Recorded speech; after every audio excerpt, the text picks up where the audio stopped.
నమస్తే, welcome to great Andhra. మనతో పాటు ఉన్నారు సీనియర్ పొలిటికల్ అనలిస్ట్ జిఆర్ మహర్షి గారు. నమస్తే సార్. నమస్తే చందన్ గారు. సార్, ఆంధ్రాలో చూస్తే ఇప్పుడు సీఎంగా చంద్రబాబు నాయుడు గారు ఉన్నారు, ఉప ముఖ్యమంత్రిగానేమో పవన్ కళ్యాణ్ గారు ఉన్నారు. మొన్న రామోజీరావు గారి సంస్మరణ సభ దగ్గర నుంచి ఇప్పుడు పింఛన్లు పంచారు. ఇక్కడ వరకు కూడా పత్రికా ప్రకటనలో అయినా ఎక్కడైనా కేవలం చంద్రబాబు గారి పేరు మాత్రమే ఉంటుంది, కానీ పవన్ కళ్యాణ్ గారి పేరు కనిపించట్లేదు. వేరే తెలంగాణలో చూసుకుంటే ఇద్దరు పేర్లు, భట్టి విక్రమార్క, రేవంత్ రెడ్డి గారు ఇద్దరి కలిపి కనిపిస్తూ ఉంటాయి. మరి ఆంధ్రాలో మాత్రం అలా జరుగుతుంటే పవన్ కళ్యాణ్ ఫ్యాన్స్ కావచ్చు లేదా జనసేన ఫ్యాన్స్ కావచ్చు కూటమిలో ఉన్నారు కాబట్టి ఇంకా మరి బీజేపీ కూడా యాడ్ అవుతుందేమో తెలియదు, కానీ ఇలా మొత్తంగా అలా వదిలేస్తారా? దీని మీద ఇంకేమన్నా వాళ్ళు కూడా ముందుకొచ్చి మాకు కూడా కావాలి, అన్నిట్లోనూ పవన్ కళ్యాణ్ పేరు కూడా యాడ్ చేయాలి అంటారా? అంటే పవన్ కళ్యాణ్ గారి అభిమానులు ఖచ్చితంగా కొంత నొచ్చుకుంటారు. అయితే ఇది క్యాజువల్గా జరిగిందా? మొన్న అన్ని పత్రికల్లోనూ ప్రకటనలు, ఫస్ట్ పేజీ ప్రకటనలో రామోజీరావు గారి సభలో కానీ, ఈరోజు వచ్చిన పెన్షన్ల పంపిణీ దీనికి సంబంధించిన యాడ్లో కానీ ముఖ్యమంత్రి గారి ఫోటో మాత్రమే ఉంది. పవన్ కళ్యాణ్ గారిని అక్కడెక్కడ ఆయన ఫోటో కానీ ఆయన పేరు కానీ లేదు. అంటే ఇది ఊరికి యథాలాపంగా జరిగిందా లేక ఇలాగే జరుగుతుందా అనేది తెలియదు. కేవలం మామూలుగా ఏదో క్యాజువల్గా జరిగిన విషయమే అయితే నెక్స్ట్ సరిదిద్దుకునే ఛాన్స్ ఉంది. అలా కాకుండా ఇంక మీదట కూడా చంద్రబాబు నాయుడు గారి పేరు మీదే ఏదైనా కానీ ప్రకటన కానీ పత్రికా యాడ్స్ కానీ ఏవైనా కానీ వస్తాయి అనేది అయితే కొంచెం పవన్ కళ్యాణ్ గారి అభిమానులకు కొంచెం కష్టంగానే ఉంటుంది. ఎందుకంటే ఆయన ఒక పెద్ద సినిమా హీరో, ఉప ముఖ్యమంత్రి. బహుశా ఇక్కడ తెలంగాణలోనేమో భట్టి విక్రమార్క గారి ఫోటో లేకోకుండా ఏ యాడ్ రావడం లేదు. వాళ్ళిద్దరు కలిసే ఉంటారు, అటు ఇటు ఉంటాయి. మరి దీనికి భిన్నంగా ఇంకోటి ఏమిటంటే చంద్రబాబు నాయుడు గారికి ఈ చాలా సీనియర్ కదా, ఆయన 14 ఏళ్ళు ముఖ్యమంత్రిగా ఉన్నారు. ఇన్నేళ్ల టర్మ్లో ఎప్పుడూ కూడా ఇలా అధికారాన్ని పంచుకుని, అంటే కోలేషన్ ఉన్నది ఇంతకుముందు కూడా బీజేపీ, సిపిఐ, సిపిఎం వీళ్ళందరితో కూడా ఉన్నప్పటికీ కూడా ప్రభుత్వంలో, కానీ ఇలాంటిది కొత్త ఆయనకి. ఒక పెద్ద పార్టీ అంటే జనసేన 20 సీట్లు గెలుచుకున్న జనసేన పార్టీతో ఒక ప్రముఖ సినీ నటుడు ఉప ముఖ్యమంత్రిగా ఉన్నటువంటి ప్రభుత్వం పూర్తిగా కొత్త ఆయనకి. కాబట్టి ఎందుకు ఊరికి అనవసరంగా హైలైట్ చేయడము, లేని సమస్యలు అనైనా అనుకున్నారా, లేదా ఇది ఊరికే కేవలం క్యాజువల్గా అంటే ఎక్కడో అధికారుల చేసిన పొరపాటు తప్పిదము లేదా మామూలుగా జరిగిన విషయం అయితే నెక్స్ట్ జరిగే వాటిలో సరిదిద్దుకుంటారు. లేదు ఇంటెన్షనల్గా జరుగుతుంది అంటే ఏం జరుగుతుందంటే జనసేన వాళ్ళు కొంత గ్యాప్ ఫీల్ అవుతారు. సహజంగానే మా నాయకునికి అనుకున్నంత ప్రియారిటీ ఇవ్వడం లేదు అని వాళ్ళు ఫీల్ అయ్యే అవకాశం ఉంది. అంటే పవన్ కళ్యాణ్ గారు దీనిపైన ఏమి స్పందించరు, కానీ అంటే ఆయన నార్మల్గా ఆయన పనులు ఆయన చేసుకొని పోతున్నారు. ఇది పోను ఇట్లాంటివే చిన్న చిన్నవే అనవసరమైన గ్యాప్స్కు దారి తీయకుండా చంద్రబాబు గారు కానీ తెలుగుదేశం నాయకులు కానీ ఎవరైనా కానీ దాన్ని ఇక్కడే సరిదిద్దుకుంటే సమస్య లేదు. ఎందుకంటే ఇంకా 5 ఏళ్ళు ఉంది పూర్తిగా, ఇప్పుడు వచ్చి గట్టిగా నెల కూడా కాలేదు కదా. 5 ఏళ్ళు అంటే చాలా పెద్ద విషయం. 5 సంవత్సరాల సుదీర్ఘమైన పాలన కలిసి ఉండాలి. కలిసి ఉండడం అనే చోట ఎక్కడ పొరపాచాలు వచ్చినా, ఇది నాట్ ఓన్లీ ఆంధ్రప్రదేశ్, ఎక్కడైనా సరే ఈ కలిసి ఉండే చోట ఏవో సమస్యలు వస్తాయి. సమస్యలు వచ్చినప్పుడు వాళ్ళు వీళ్ళు తీవ్రంగా విడిపోయడం ఎన్నో చూసాం కదా. మహారాష్ట్ర చూసాం, కర్ణాటక చూసాం, ఎన్ని చూడలేదు. కాబట్టి ఈ సమస్య రాకుండా, ఎందుకంటే వీళ్ళు చేయాల్సిన పనులు చాలా ఉన్నాయి. ఇక్కడ పార్టీల పరంగా ఈ విభేదాలలోకి ఇప్పుడే వెళితే ముందు ఇంకా సమస్యలు వస్తాయి. ఇదే కాదు సార్, ఇంకా పథకాల పేర్లు కూడా మారుస్తారు కదా. అంటే ఇందాకనే ఒక న్యూస్ చూసా, మరి అలా పథకాల పేర్లు కూడా ఏమన్నా పెట్టేటప్పుడు ఎన్టీఆర్, చంద్రన్న పేర్లతో ఇది వరకు వచ్చినప్పుడు, తర్వాత మొన్నటి వరకు జగనన్న పేరుతో వచ్చాయి. ఇప్పుడు మరి ఏమన్నా అలాంటి పథకాలు వచ్చినప్పుడు అప్పుడు కూడా మళ్ళీ పవన్ అన్న అనే పేరుతో కూడా రావాలి అని అనుకుంటారు. అప్పుడు ఇద్దరి పేర్లు కలిపేస్తారా దేనికైనా, లేకపోతే ఆయనకి కొన్ని వీళ్ళకి కొన్ని తెలియదు కాదు. ఎందుకంటే పథకాల పేర్లు సహజంగానే చంద్రబాబు నాయుడు గారు, ఎన్టీఆర్ గారి పేరు మీదే వస్తాయి. ఇంత మునుపు వచ్చాయి, అలాగే వస్తాయి. ఇప్పుడు కొత్తగా పవన్ కళ్యాణ్ గారి పేరు పెట్టి ఒక పథకం అంటే ఆయన ఏమి మేనిఫెస్టోలో అనౌన్స్ చేసింది ఆయన వేరు కదా. ఆయన సంబంధించిన ఏదో ఉన్నాయి కదా, స్కిల్ సెన్సస్ ఇట్లాంటివి ఉన్నాయి కదా. వాటికి సంబంధించి ఏవైనా పవన్ కళ్యాణ్ గారి పేరు పెట్టే అవకాశం ఉందా లేదా అనేది తెలియదు. కాబట్టి ఇప్పటికైతే మీరు చెప్పిన ప్రశ్నకు చంద్రన్న పేరు లేదా ఎన్టీఆర్ గారి పేరే ఉంటుంది. ఎన్టీఆర్ గారి పేరు కూడా తగ్గిపోయింది లేడు, అంత చంద్రన్న గారి పేరే ఉంటుంది ఎక్కువగా, ఇదే ఉంటుంది. సో ఇక ఈ పెన్షన్లు కూడా పంపిణీ చేస్తారు అనుకున్నట్లుగానే అరియర్స్తో కలిపేసి 7,000 పంచడం జరిగింది. చంద్రబాబు గారు అయితే స్వయంగా పంచారు. అలాగే పవన్ కళ్యాణ్ గారు కూడా అక్కడ పిఠాపురంలో పాల్గొన్నారు. సో సక్సెస్ఫుల్గా అయిపోయిందంటారా? అంటే ఎలాంటి వివాదాలకి దారి లేకుండా. అంటే వాళ్ళు చెప్పిన ప్రకారము దీన్ని కాలయాపన చేయడానికి వీల్లేని పథకం ఇది. పెన్షన్ అనేది వచ్చేసింది కదా, జూలై 1వ తేదీ వచ్చేసి, ఒకవేళ ఏ కారణాల వల్లైనా ఒక చిన్న తప్పిదం అంటే ఉదయాన్నే ఇంటికి పోయి ఇవ్వకుండా కానీ, లేదా వాళ్ళకి టైంకు చేరకుండా కానీ, డిలే అవ్వడం కానీ ఏమి జరిగినా కూడా విపరీతమైన చెడ్డ పేరు వచ్చేసింది ప్రభుత్వానికి. అయిపోయింది చూసారా, వచ్చి నెల కాలేదు అప్పుడే చేతులు ఎత్తేసారు, ఇక ముందు ఇదే మీ పరిస్థితి అనే ఒక సిచ్యువేషన్ వచ్చేది. కానీ చంద్రబాబు గారు ఏం చేస్తున్నారంటే గతంలో చేసిన తప్పే మళ్ళీ చేస్తున్నారు. జగన్ గారు ఏమిటంటే ఆయన ఒక టైప్ ఎక్స్ట్రీమిటీ, ఈయన ఏమిటంటే ఈయన ఒక టైప్ ఎక్స్ట్రీమిటీ.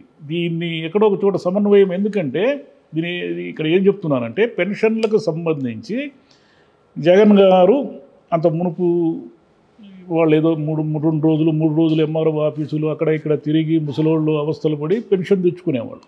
జగన్ గారు ఏం చేశారంటే ఓహో ఇది ఇబ్బందిగా ఉంది వీళ్ళందరికీ అనేసి ఆయన ఇంటికాడ పెన్షన్ ఇచ్చే పథకాన్ని పెట్టాడు. సక్సెస్ఫుల్గా 1వ తేదీ ఆదివారం కానీ ఏవైనా ఏ వారం కానీ పండగ కానీ పబ్బం కానీ ఏమొచ్చినా సరే పొద్దున్నే వచ్చి వాలంటీర్ డబ్బులు ఇచ్చిపోయేవాడు. అక్కడ వరకు ఓకే.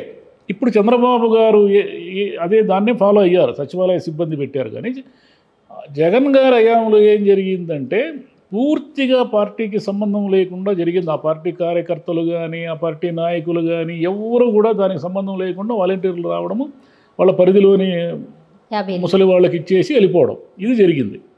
ఇది ఒక రకంగా తప్పది. పార్టీకి తాను ఇస్తున్న పథకాలతో పార్టీకి ఏమీ సంబంధం లేకుండా కార్యకర్తలను ఎక్కడ ఇన్వాల్వ్ చేయకుండా చేయడం వలన ఈ కరప్షను, లంచగొండితనము, అనవసరమైన ఇన్ఫ్లుయెన్స్ ఇవన్నీ లేకుండా పోయిన మాట నిజమే. కానీ కార్యకర్తలకు ఒక రకమైన నైరాశ్యం అంటారే, మనం లివర్ పెట్టించుకుంటారు, మన పార్టీ అంతా వాళ్ళే చేసుకుంటూ ఉంటారు, మనదేముంది, మనం ఊరికే ఉత్సవ విగ్రహాల్లాగా ఉంటాము అనే మూడ్లో ఉండడం వల్ల కార్యకర్తలని పార్టీ నాయకుల్ని ఈయన విస్మరించి దగ్గరికి రాకుండా చేయడం వల్ల ఏం జరిగిందంటే మొన్నటి ఎన్నికల్లో వాళ్ళు కాడి భుజాన్ని తీసి వదిలేసి ప్రశాంతంగా వాళ్ళ పని వాళ్ళు చేసుకున్నారు. దాని ఫలితం కూడా చూసాం. దాన్ని ఎక్కడో బ్యాలెన్స్ చేసి ఉండాలి. పార్టీని పూర్తి స్థాయిలో కాకపోయినా కార్యకర్తలని పూర్తి స్థాయిలో కాకపోయినా ఒరే ఇది మా పథకము, ముఖ్యమంత్రి జగన్ గారు ఇస్తున్నారు, దీన్ని మేము వైసీపీ వాళ్ళందరూ కూడా ఇది మాదిగా ఫీల్ అవుతున్నాము అనే మూడ్ లేకుండా చేశాడు ఆయన. అదొక తప్పు. చంద్రబాబు గారు ఏం చేస్తారంటే పూర్తి రివర్స్ చేస్తారు. ఆయన గతంలో ఆయన ఎందుకు ఓడిపోయారు, 2019లో ఆయన ఓడిపోవడానికి కారణం ఏమిటంటే తెలుగుదేశం కార్యకర్తల జోక్యం మితిమీరిపోవడం వల్ల అన్నిట్లోనూ ఈ జన్మభూమి కమిటీలని అవని ఇవని పూర్తి స్థాయిలో అంటే ఇష్టారాజ్యంగా కరప్షను ఇవన్నీ ఉండిపోవడం వల్ల ఏమైందంటే జనానికి విసుగెత్తి ఆయన్ని ఓడించారు. మళ్ళీ ఇప్పుడు గెలిచారు. ఆయన గెలిచి ఈరోజు ఏం చేశారు, ఆయన అదేదో పార్టీకి సంబంధించిన పండుగలాగా చేసి పెట్టారు. మొత్తం కార్యకర్తలు నాయకులు అందరూ దాంట్లో ఇన్వాల్వ్ అయితే తప్పులేదు. కానీ ఇది ఇలాగే కొనసాగింది అనుకోండి, ఏదో మొదటి రోజు ఇన్వాల్వ్ అయినారు ఓకే, ఇది ఇలాగే కొనసాగింది అనుకోండి, రేపు పొద్దున మీరు ఇచ్చే పథకాలు ఇంకా చాలా ఉన్నాయి. ఈ పథకాలన్నిటిలోనూ మీ పార్టీ కార్యకర్తలు దూరి మీ పార్టీ కార్యకర్తలు కలగజేసుకొని తమకు కావలసిన వాళ్ళకే పథకాలు లబ్ధిదారులుగా ప్రకటించి లేదా తమకు ఎవరైనా డబ్బులు ఇచ్చిన వాళ్ళనే లబ్ధిదారులుగా గుర్తించి ఇవన్నీ చేశారనుకోండి, ఇవన్నీ చేస్తే మీరు ఎన్ని పథకాలు ఇచ్చినా అవన్నీ బుడిదలో పోసిన పన్నీరే. అంటే ఎవరికి చేరాలో వాళ్ళకి చేరకుండా మీరు ఎన్ని పథకాలు ఇస్తే ఏం ప్రయోజనము? కాబట్టి ఈయన ఏదో ఒక దశలో మితిమీరిన జోక్యాన్ని తగ్గించాలి. అలాగని వాళ్ళని దూరం పెడితే మళ్ళీ డేంజర్. ఈయన ఎగ్జాంపుల్ ఉంది, జగన్ గారి ఎగ్జాంపుల్. అందుకే వాళ్ళు అది కంటిన్యూ చెయ్యాలా వద్దా అనేది, వాళ్ళని ఎక్కడ పెట్టాలో అక్కడ పెట్టాలి, ప్రతి దాంట్లో వాళ్ళని ఇన్వాల్వ్ చేయకూడదు. ఇప్పుడు ఏమైంది, వాలంటీర్ల పరిస్థితి ఏమిటి? ఇప్పుడు వాలంటీర్లు లేకపోయినా ఏం కాదు, ఈరోజు పెన్షన్లన్నీ జరిగిపోయాయి అనే ఒక మెసేజ్ అయితే పోయింది కదా. పవన్ కళ్యాణ్ గారు కూడా అన్నారు, అదే లేకపోతే జరగదు అన్నారు. ఇప్పుడు ఏమైంది అయింది అన్నారు. అయినా పవన్ కళ్యాణ్ గారు కానీ చంద్రబాబు గారు కానీ మిస్ అవుతున్న విషయం ఏమిటంటే మీరు ఎవరి ద్వారా చేశారు? అది సచివాలయ సిబ్బంది ద్వారా చేశారు. సచివాలయ సిబ్బంది ఎవరు? జగన్ గారు అపాయింట్ చేసిన వాళ్ళే కదా, మీరు అపాయింట్ చేసిన వాళ్ళు కాదు.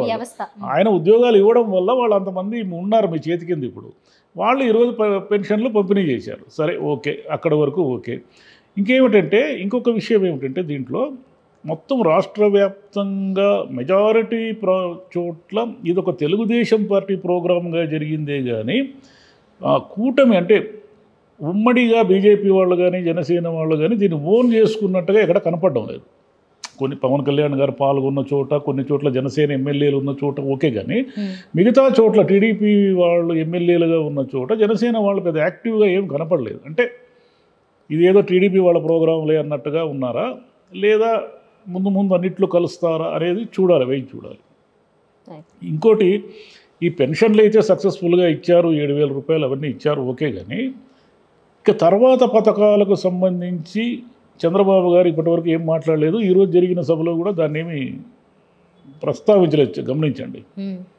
కాబట్టి అన్నీ ఇప్పుడే జరగవు, రాత్రికి రాత్రి అద్భుతాలు జరగవు, మీకు ఎంత ఉందో నాకే తెలియదు అన్నట్టుగా మాడుతున్నారు ఆయన. పోలవరం మీద కూడా మీకు అదేదో కమిటీ వేసి వాళ్ళు రిపోర్ట్ ఇచ్చేసరికి 2 ఏళ్ళు అవుతుంది. అంటే ఆ 2 ఏళ్ళు ఏ పనులు జరగవని మనం అర్థం చేసుకోవాలి. ఇక అమరావతి పరిస్థితి ఏమిటో తెలియదు ఇంకా. కాబట్టి ఇవన్నీ ఈరోజు ఇచ్చారు, కానీ రేపేంటి? ఈరోజైతే సక్సెస్ఫుల్గా ఇచ్చారు. 4,000 రూపాయలు అనేది మంచి అమౌంట్. అంటే ఓకే, ఇంత 3,000 కంటే 1,000 ఎక్కువే కదా. 7,000 అరియర్స్తో కలిపి ఇచ్చారు, మాట నిలబెట్టుకున్నారు. ఇక ముందు ఏమిటి, ఎలా ఉంటుంది? దీన్ని చంద్రబాబు గారు తన పథకాలన్నీ సక్సెస్ చేసి 5 సంవత్సరాలు పెద్దగా వైఫల్యం చెందకుండా పాలన చెయ్యాలి అంటే తెలుగుదేశం కార్యకర్తలు, తెలుగుదేశం నాయకుల్ని ఏదో ఒక గీత దగ్గర ఆపాలి. పూర్తిగా ఇన్వాల్వ్ అయిపోయి పూర్తిగా ఈ పథకాలన్నీ మా వల్లే మీకు వస్తున్నాయి, మేము లేకపోతే మీకు పథకాలు రావు అనే మూడు క్రియేట్ అయితే అది కరప్షన్కు దారితీసి మళ్ళీ పల్లెల్లో జనం విసిగెత్తిపోయే పరిస్థితి వస్తుంది. 2019 నాటి సంఘటన మళ్ళీ రిపీట్ అయ్యే అవకాశాన్ని ఆయనే కొని తెచ్చుకుంటాడు.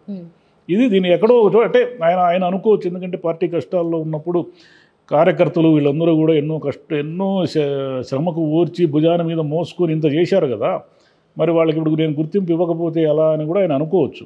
కానీ గుర్తింపు ఇవ్వడం వేరు, బరి తెగించడం వేరు. రెండింటికి తేడా ఉంది. ఈ రెండింటికి ఉన్న సన్నని గీతని ఎక్కడో ఒక చోట ఆపకపోతే అది ముందు ప్రమాదానికి దారితీస్తుంది. రైట్ సార్, చూద్దాం మరి ముందు ఏం చేస్తారు, ఎందుకంటే చాలా పథకాలు ఉన్నాయి, అమలు చేయాలి, బాగా జరగాలని కోరుకుందాము. కానీ ఎలా జరుగుతుందో చూద్దాం. Right sir, thank you.